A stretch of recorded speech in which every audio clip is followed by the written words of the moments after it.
yang tidak pernah menyerah. Bilang kiri kanan saudara, jangan menyerah sama doa kamu. Bilang saudara. Amin saudara.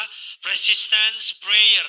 Mari kita akan belajar beberapa kebenaran mengenai doa. Hakikat doa. Apa sih hakikat doa? Yang pertama, doa adalah senjata. Sama-sama bilang sama saya, doa adalah senjata. Yang kedua, doa adalah benteng. Doa adalah apa Bapak Ibu? Benteng yang membentengi hidup kita. Yang ketiga, doa adalah jalan keluar berkat.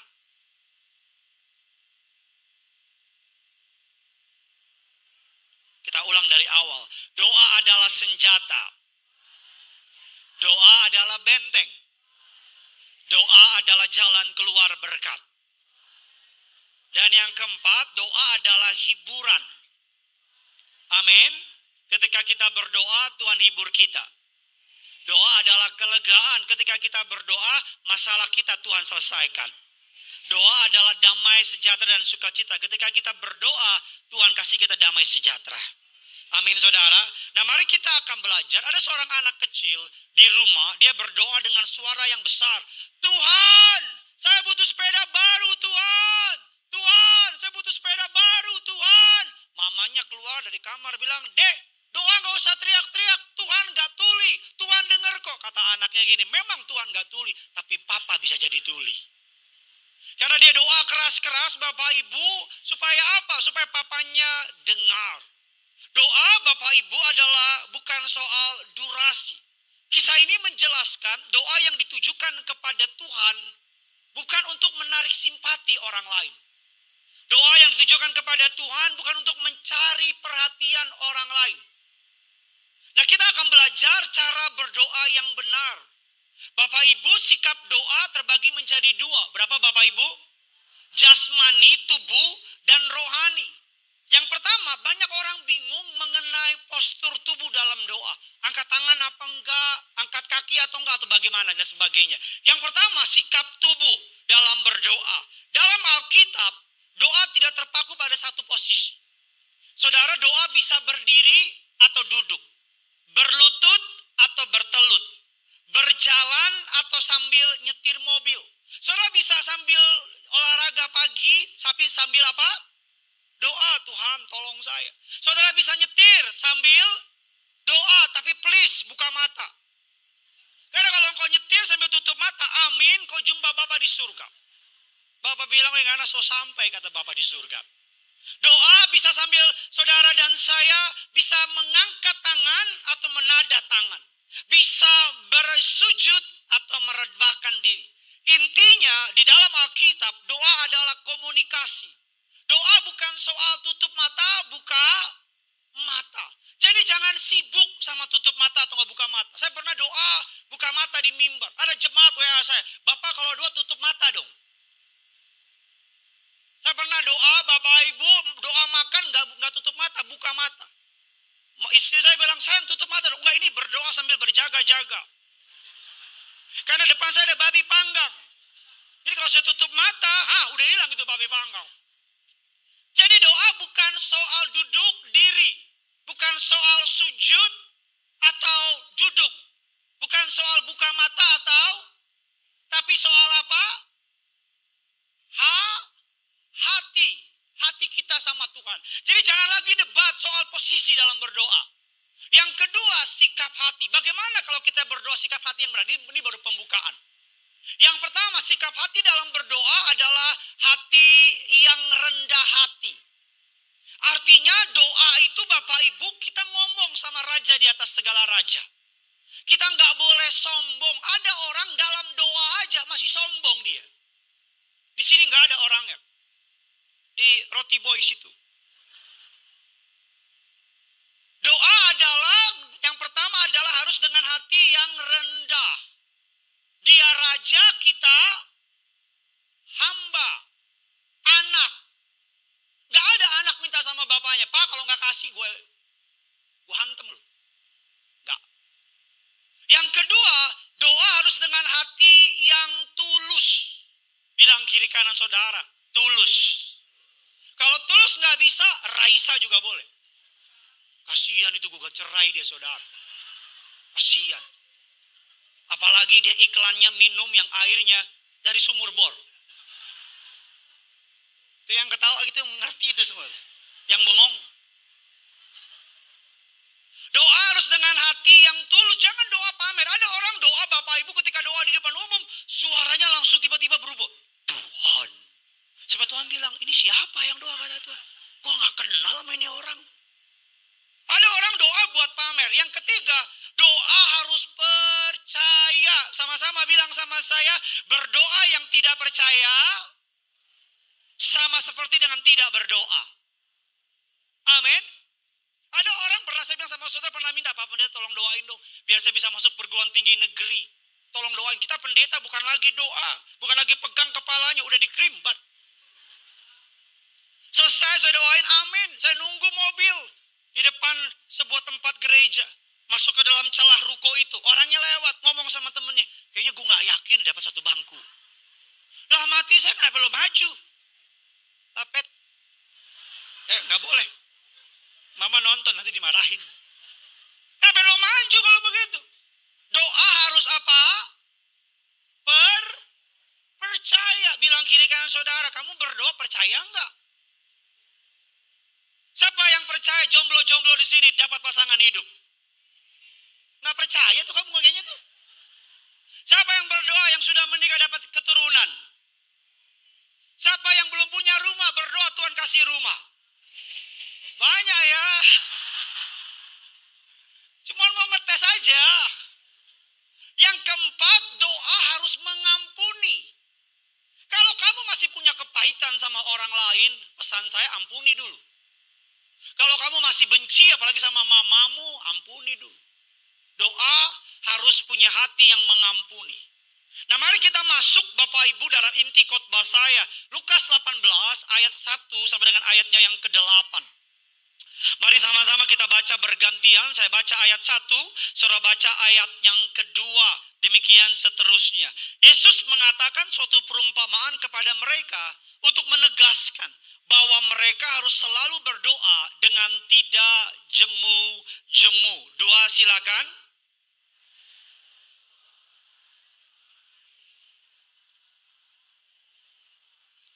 Dan di kota itu ada seorang janda yang selalu datang kepada hakim itu dan berkata, belalah aku terhadap lawanku. 4.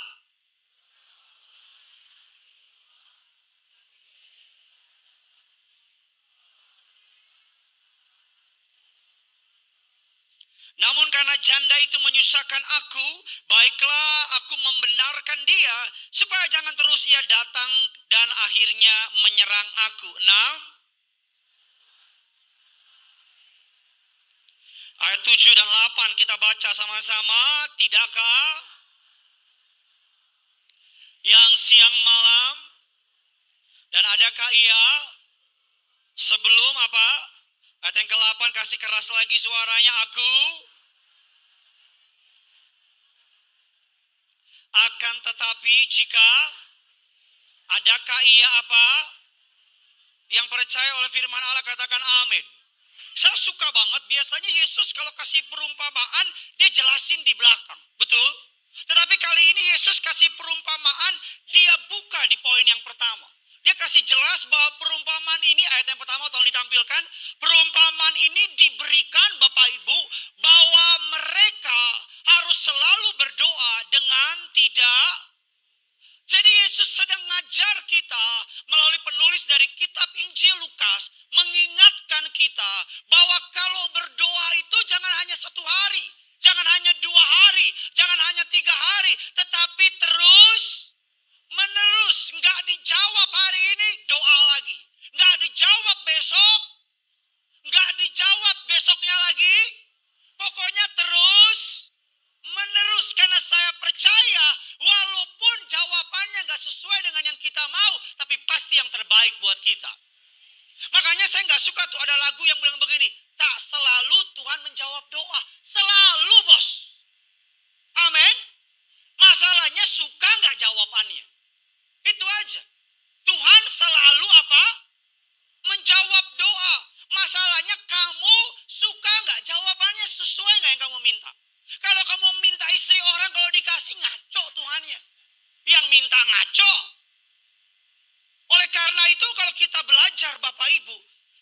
satu hal yang paling sering menurut survei yang membuat orang berhenti berdoa bukan karena mereka malas. Saudara mau tahu nggak apa? Nggak mau tahu? Jawab dong. Telat. Salah satu alasan mengapa orang malas berdoa, tidak lagi berdoa bukan karena malas. Karena mereka pikir Tuhan udah nggak dengar. Ngapain doa? Nggak dikasih. Ngapain doa? Mana jawaban doa? Nggak ada. Yesus tahu perasaan itu. Makanya kisah mengenai janda dan hakim yang lalim ada dalam kisah Injil. Untuk ngingetin kita bahwa Tuhan tahu perasaan saudara. Amin. Tuhan tahu saudara berdoa. Alkitab katakan janda ini terus datang. Yesus tidak pernah mengajarkan teknik doa. Never. Tapi Yesus mengajarkan mengenai terus menerus. Makanya ayat yang ke-8, kita buka ayat yang ke-8. Dikatakan demikian, ayat yang ke-8. Akan tetapi, jika anak manusia itu apa? Datang, adakah ia mendapati iman? Jadi Yesus mau bilang begini, jangan sampai ketika jawaban doamu sudah Tuhan mau kasih, kamu stop doa. Jangan sampai ketika masa promosi Tuhan mau kasih, kamu berhenti meminta. Jadi Yesus mau bilang Tuhan pasti jawab. Yang Yesus minta cuma satu, terus berdoa. Makanya ketika kisah Abraham mempersembahkan Ishak, dari sebelah kiri Abraham bawa anaknya Ishak, dari sebelah kanan dombanya naik ke atas. Jadi kalau Abraham stop di sini, maka nggak ketemu. Ada kalanya kamu naik di sini jawaban doamu, di sini di gunungnya Tuhan. Kalau kamu nggak nyerah, maka doamu akan ketemu sama jawabannya. Saya berdoa, jemaat kerinduanku Kota Bekasi, kamu akan ketemu sama jawaban. Amin. Jangan buru-buru bilang tahun ini hancur. Jangan buru-buru bilang tahun ini nggak bagus. Masih ada 2 bulan. Tuhan bisa ciptakan langit dan bumi 7 hari. 2 bulan dia bisa jungkir balikin hidup saudara dan saya. Yang minus jadi surplus. Yang kurang jadi berkelimpahan. Yang gagal diberkati luar biasa. Bisa lebih dahsyat lagi, tepuk tangannya. Yang pertama, keluarkan pulpen dan catatan saudara. Apa yang bisa kita pelajari mengenai persistence prayer?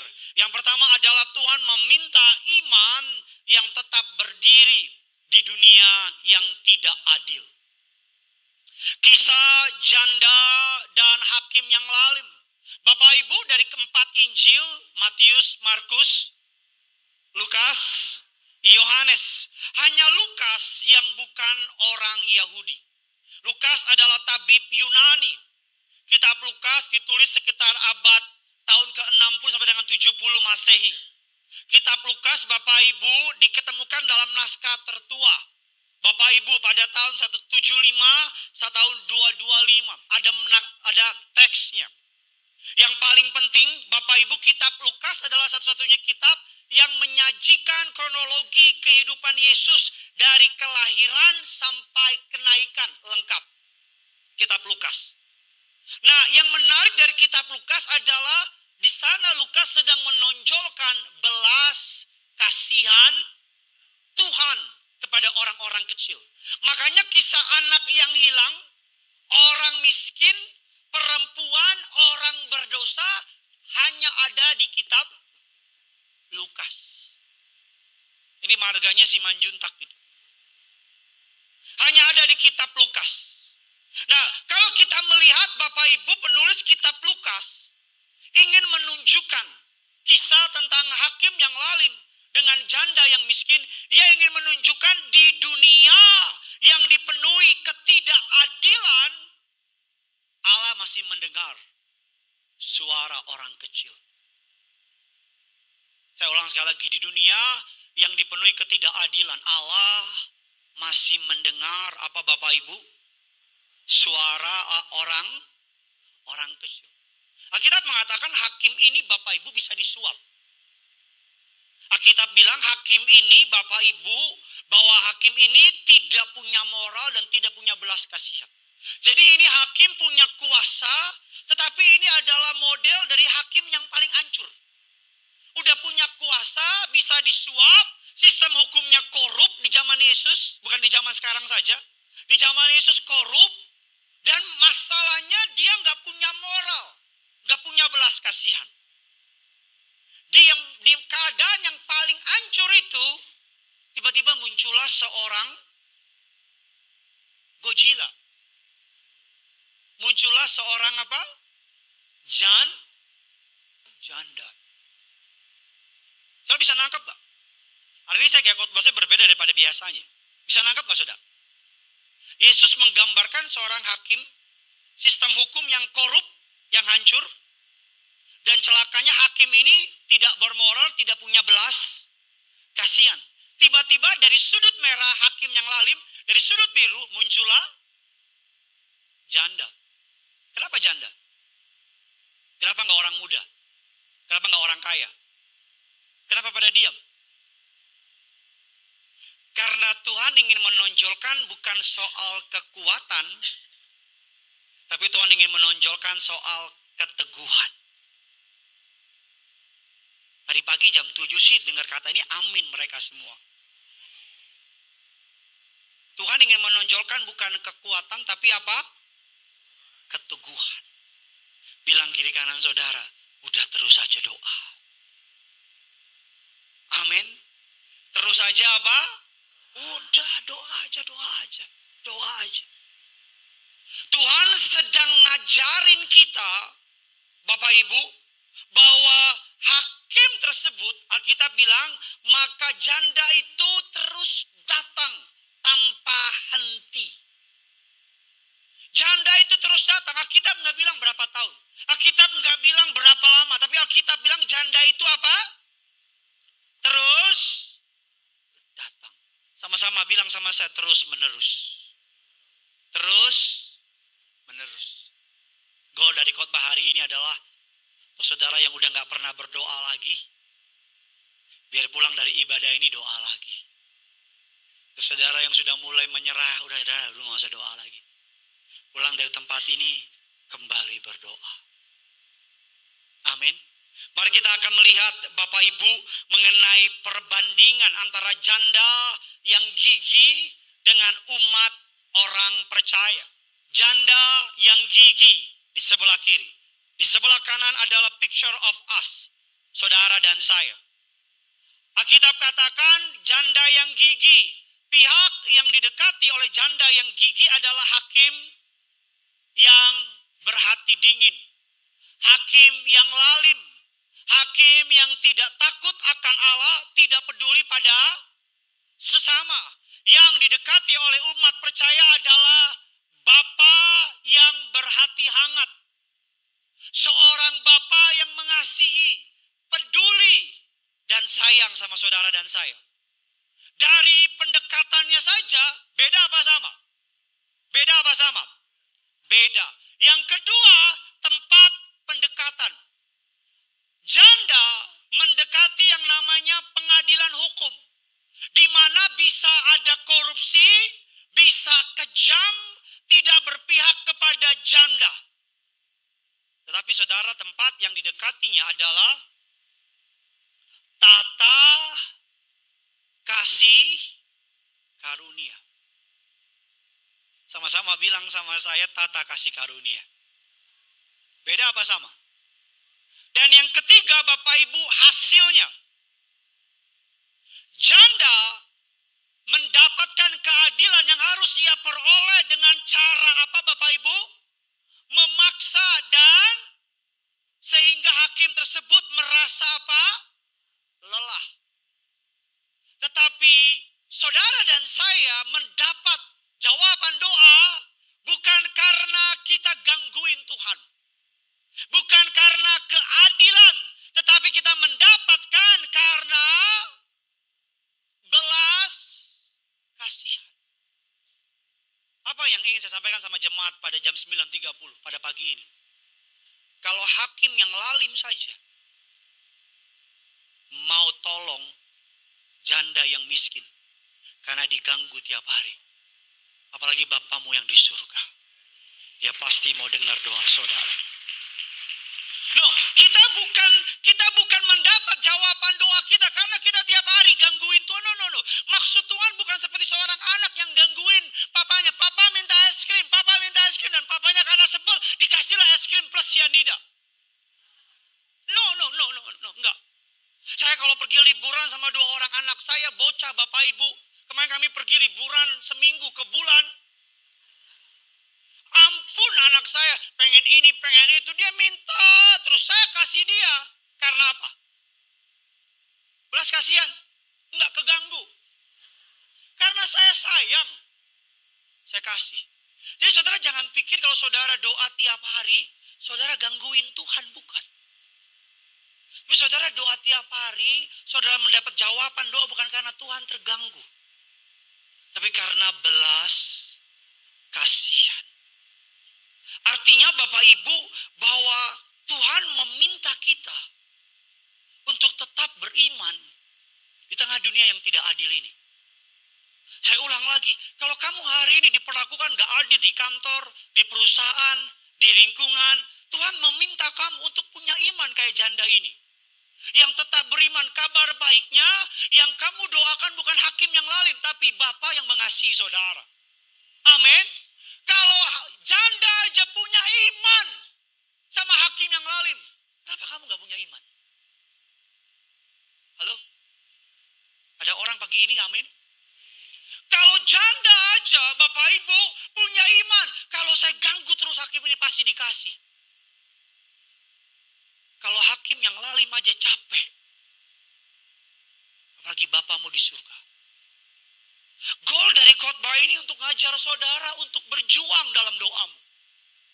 Anakmu mungkin belum bertobat, jangan lihat keadaan, terus doa buat anakmu. Suamimu mungkin belum takut Tuhan, jangan lihat keadaan, terus berdoa buat suamimu. Mungkin hari ini kamu doa minta rumah, kelihatan utang makin banyak, gak bisa punya rumah. Jangan menyerah sama doamu, terus punya iman, minta sama Tuhan. Saya percaya kalau permintaanmu gak melanggar firman, Tuhan gak punya alasan gak ngasih sama saudara. Amin. Maksud dari khotbah ini ingin ngajar saudara untuk terus dan menerus berdoa.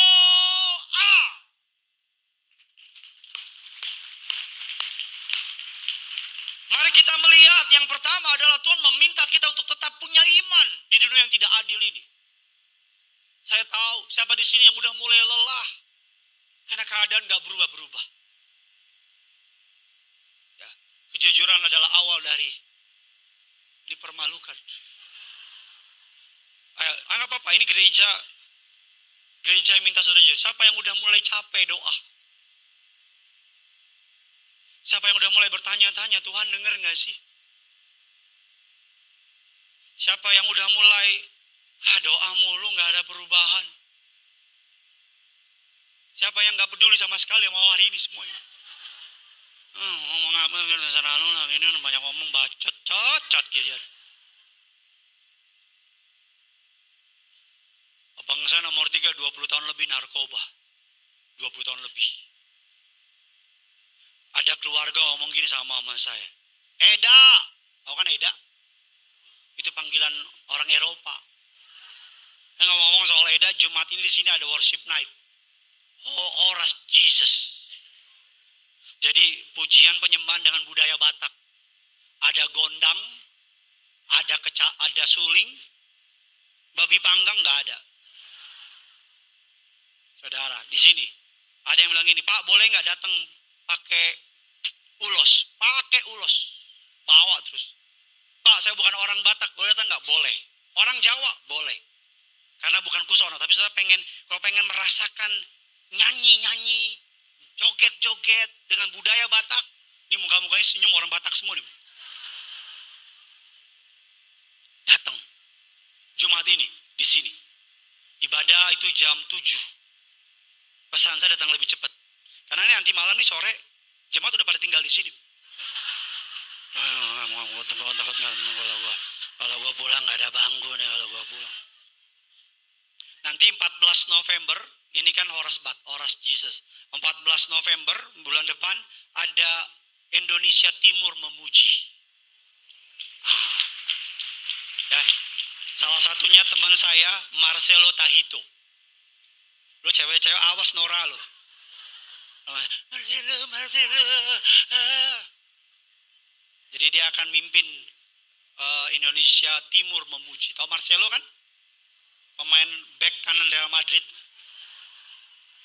Itu yang ketawa laki-laki doang tuh.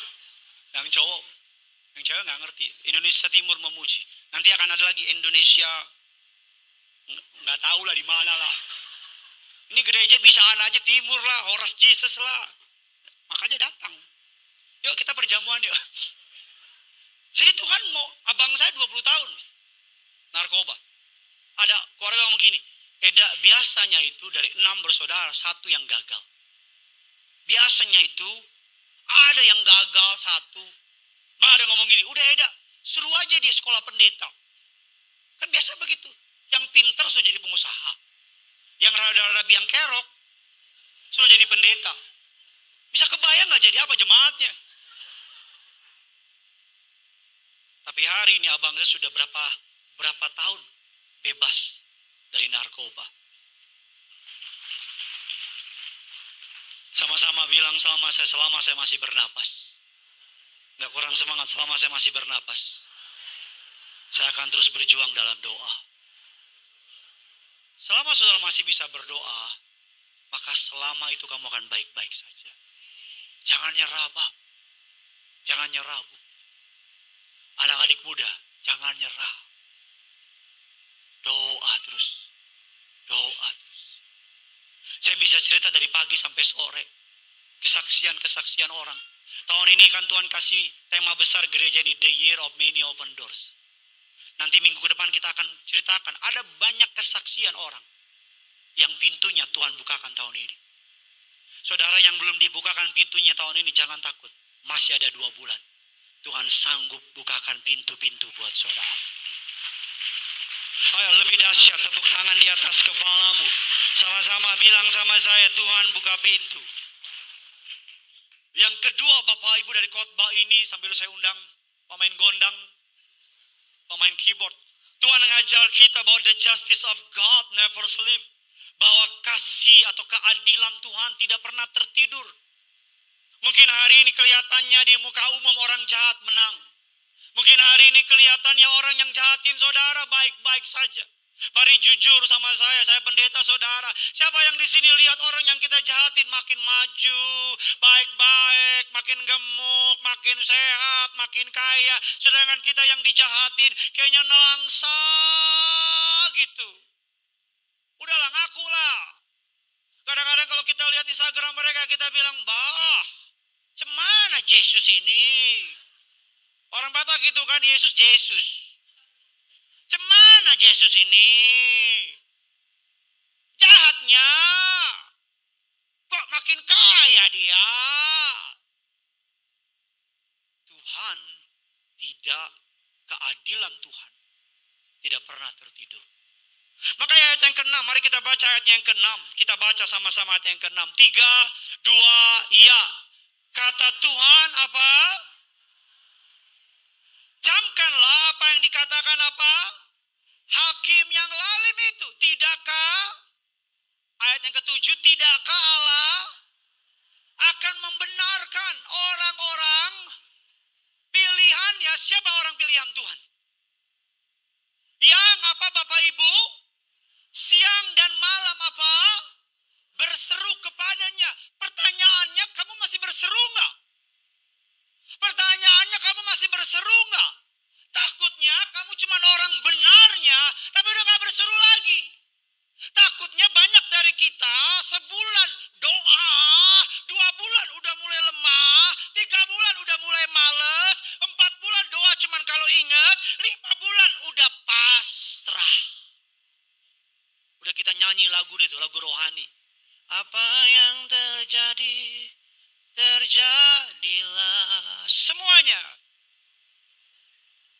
Tuhan yang punya, mari sembah Dia. Berapa banyak dari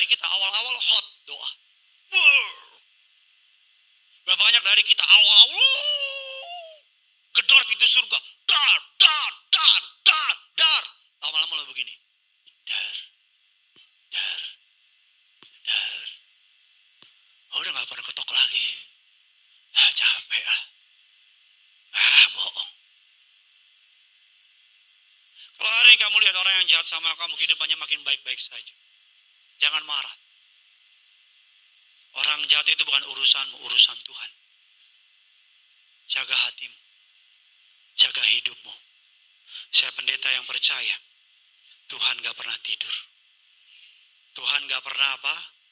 Tidur. Yang siang dan malam berseru kepadanya. Kita baca lagi ayat selanjutnya. Tidakkah apa? Allah akan apa? Mengulur-ngulur apa? Waktu sebelum apa? Menolong apa? Mereka. Saudara jangan pikir Tuhan sengaja lama-lamain. Saya percaya bahwa berkatnya sudah siap. Kita yang sedang disiapkan. Saya ulang lagi, saya pendeta yang percaya berkatnya sudah. Kita yang sedang disiapkan. Saya percaya kalau saudara pengen diberkati, Tuhan lebih pengen lagi lihat saudara diberkati. Saya percaya saudara pengen sukses, Tuhan lebih pengen lagi saudara sukses. Saya percaya saudara pengen segera ketemu pria yang dari Tuhan, Tuhan pengen lagi segera kasih yang dari Tuhan hari ini. Saya percaya sengototnya saudara pengen lihat mukjizat, Tuhan lebih ngotot lagi supaya saudara lihat mukjizat. Makanya dia mati di kayu salib. Makanya dia kirim firman-Nya kepada saudara. Makanya dia kasih Roh Kudus sama saudara. Untuk apa? Untuk kamu gak nyerah dalam doa kamu. Untuk apa? Untuk kamu terus siang dan malam berseru sama Tuhan. Makanya saya selalu bilang catat pokok doamu. Biar kamu tahu apa yang kamu doakan.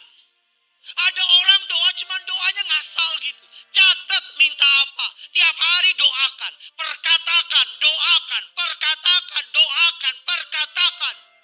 Malah tapi pasti. Dalam anugerah Allah. Satu demi satu kau akan checklist. Sambil nangis nanti kamu. Makasih Tuhan. Makasih Tuhan. Mungkin ada yang gak dijawab sih. Tapi yang dikasih lebih baik. Gak dikasih sih. Ternyata kalau yang sama ini perempuan setan. Beberapa tahun yang lalu saya ke tanah perjanjian Bapak Ibu. Kalau mama saya ingat kisah ini ketawa dia. Saya di Taman Getsemani saya doa. Tuhan, saya mau dia Tuhan. Tuhan gak kasih. Datangnya Amanda. Untung Amanda. Kalau sampai yang waktu itu. Ya. Saya selalu bilang sama saudara. Kita tuh beriman. Tapi kita gak punya daya tahan. Daya tahan kita tuh. Itu KKR bagaimana itu? Doa kayak gitu hancur hati itu. Itu pasti masalahnya berat itu. Gak apa-apa anak kecil nangis itu biasa. Kalau mamanya baru aneh kita. Kita tuh kadang-kadang punya iman. Tapi kita gak punya daya. Gak punya apa? Daya tahan. Saya boleh jujur gak sama jemaat kerinduanku? Boleh ya? Saya tuh kan pernah bilang sama saya puasa 6 bulan. Masih ingat ketika saya kurus langsing kayak bintang model itu? 6 bulan. 6 bulan Pak. 6 bulan. Tiap malam. Kadang-kadang dimasuk ke toilet diinget nangis. Tuhan. Kayak Tuhan tuh kayak gak ada ngomong apa-apa. Kayak gelap. Secara fisik. Kayak gak ada perubahan apa-apa. Gak ada. Dan kadang-kadang yang bikin saya sedih apa? Keadaan kayaknya makin buruk. Tapi Tuhan kasih di hati apa? Doa terus. Ternyata yang Tuhan bangun bukan jawaban doanya. Tuhan sedang bangun karakter doa saya. Tuhan lihat saya mau jadi gembala. Semua yang gak benar, Tuhan tutup pintu yang gak benar itu.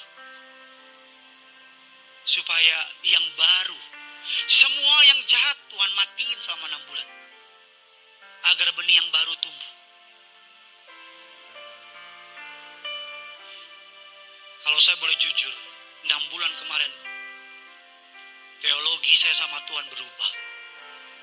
Pendekatan saya sama Tuhan berubah. Saya pernah doa nangis, Roh Kudus bilang di hati gini, dekati aku bukan sebagai pendeta, tapi dekati aku sebagai seorang anak. Nangis saya. Kayak ada suara di hati gitu. Kamu deketin aku kayak pendeta sih. Kamu deketin aku kayak pendeta. Klaim ayat.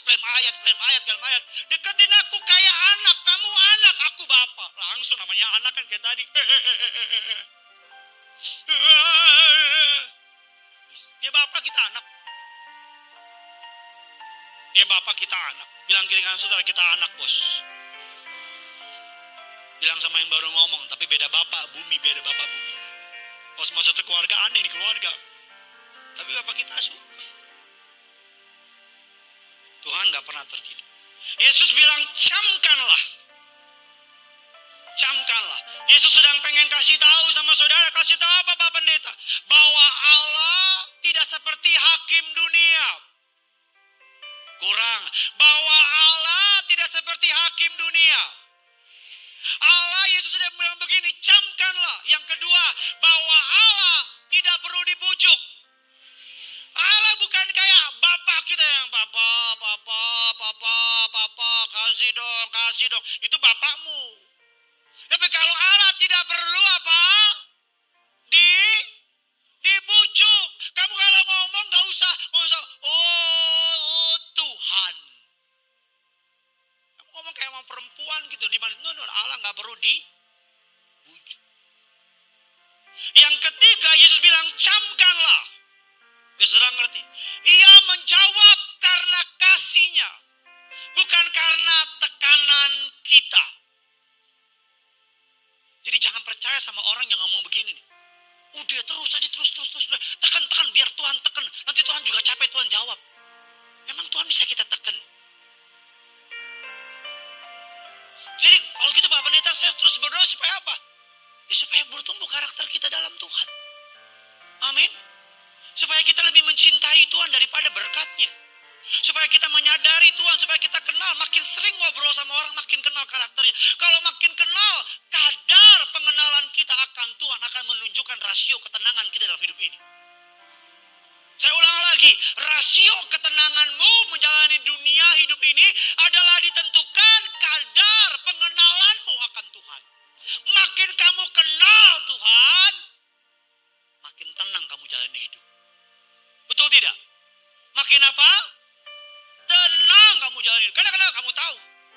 Kamu kalau bangun rumah, kalau arsiteknya terkenal, punya banyak pengalaman, kita tenang gak?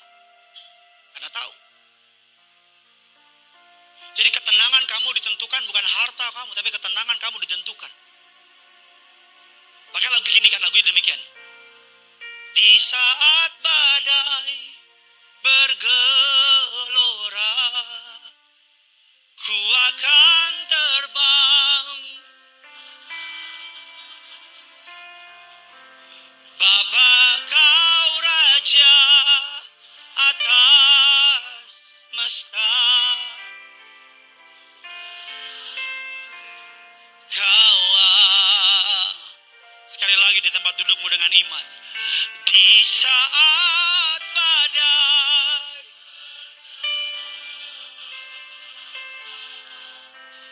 ku akan terbang. Sambil angkat tanganmu kerinduanku. Atas semesta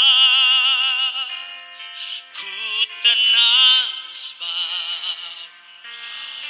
Mari lebih lagi pagi ini dengan iman. Di saat badai, di saat badai, dengan sikap hati menyembah ku akan bersamamu.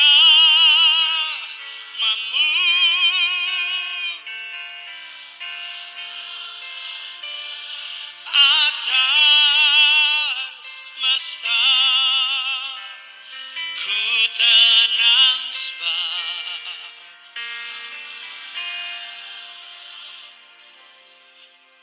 rasio pengenalan kita